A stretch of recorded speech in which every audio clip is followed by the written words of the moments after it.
Coyote vs. Acme marks the return of the Looney Tunes on the big screen.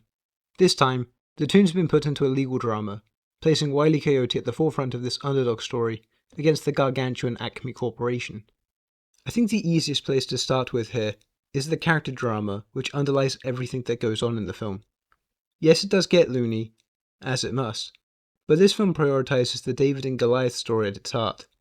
Wile and Will Forte's Kevin Avery are true loser characters, both of whom have been historically unlucky and characterized most by their cyclical lives.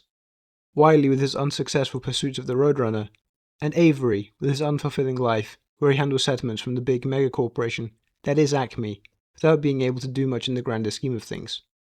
Like I think most people do, I thoroughly love an underdog story, even if this film strays from it in its most emotionally effective moment.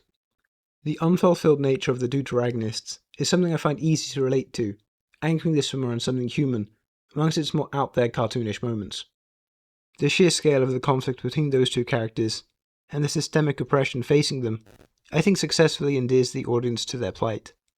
Even if Wile doesn't say a single word of dialogue, I think an audience can relate to the inherent hopelessness of his situation, all while getting invested in how much he and Avery try to defeat Acme. The screenplay from Sammy Birch is a solid legal drama, with twists and turns and huge underground conspiracies, and without that fundamentally quote-unquote realistic facet, the film may have gone off the rails. It benefits greatly from having an easy-to-comprehend narrative. I may have been bemoaning the state of studio cinema aimed at younger audiences considering the output last year and for the bulk of this year, but this proves that, with attention to the screenplay, one can eat their cake and have it too, revel in both the slapstick comedy and deliver on a cathartic story. So how does the comedy interweave into this film?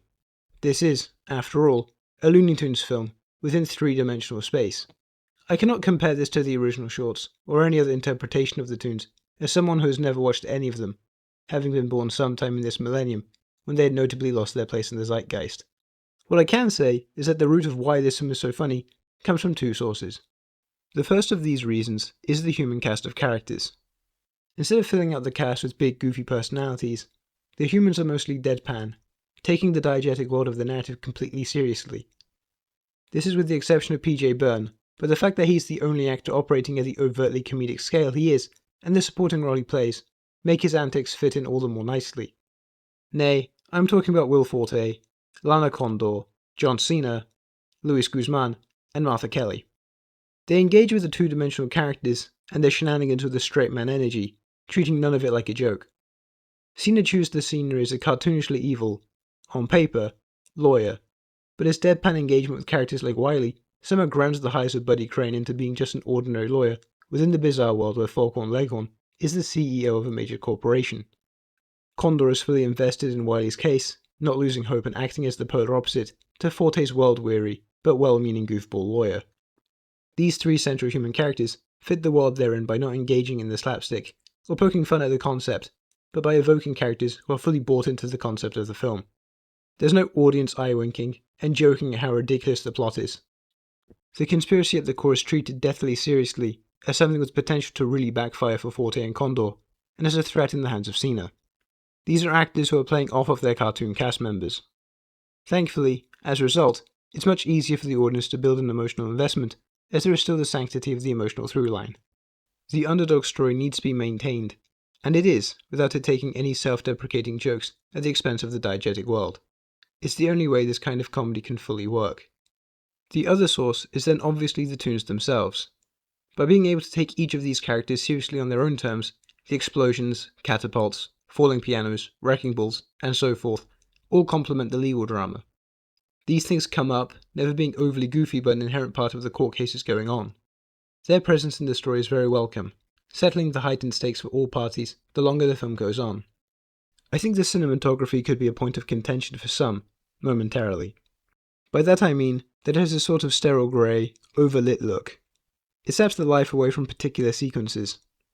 However, I wasn't too fussed by this because I think it works as a pastiche of the stereotypical so-called prestige court dramas. This isn't true 100% of the time, so I'm more inclined to find that this is more of a satirical element, although one could argue that it simply doesn't look as vibrant as it could.